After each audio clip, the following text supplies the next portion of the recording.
چقدر اتفاق افتاده است که یکی از ما نیمه شب از خواب بیدار می شویم، حالا فرق ندارد که به کدام سبب بیدار شده باشیم. سپس به بسترمان دوباره برای ادامه خوابمون برمیگردیم. معمولا همین طور است. خوب گوش کن برادرم، چی میخوام برایت بگویم.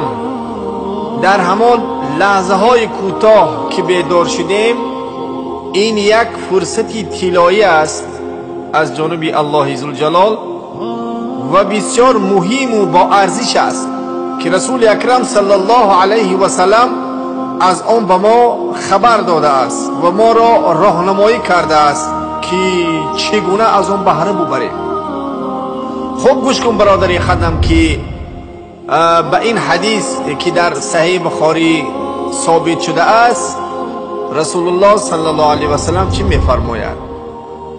کسی که نیمه شب بیدار می شود سپس این دعا را بخواند: لا اله الا الله وحده لا شریک له، له الملك و له الحمد و هو على كل شيء قدیر، سبحان الله، الحمد لله، ولا اله الا الله، والله اکبر، ولا حول ولا قوة الا بالله.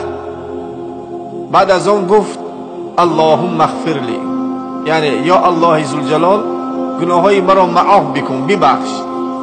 یا اینکه هر دعای کرد دعایش انشاءالله و درگاه پروردگاری مهربان قبول خواهد شد. و اگر بالفرض وضو گرفت و طهارت گرفت، یا اینکه نمازی که هم خواند، نماز او انشاءالله قبول خواهد شد.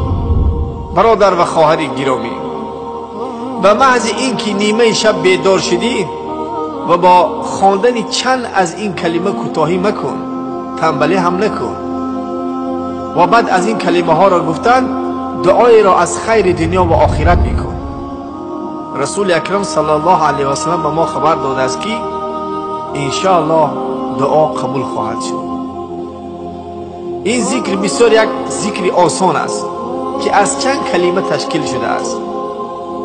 آن را با ترتیب حفظ کن و دلت را به الله ذوالجلال وابسته کن. بلا فاصله تا نیمه شب به هر سبب بیدار شدی خودت را هوشیار بکن.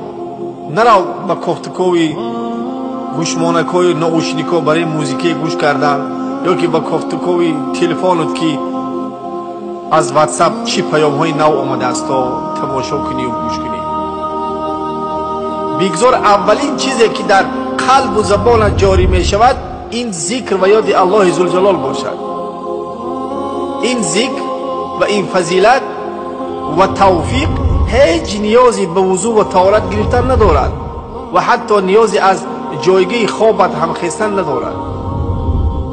تنها چیزی که نیاز است، احتیاج داریم، این است که دلت را به الله وابسته کن تا توفیق چنین سعادتی را حاصل بکن.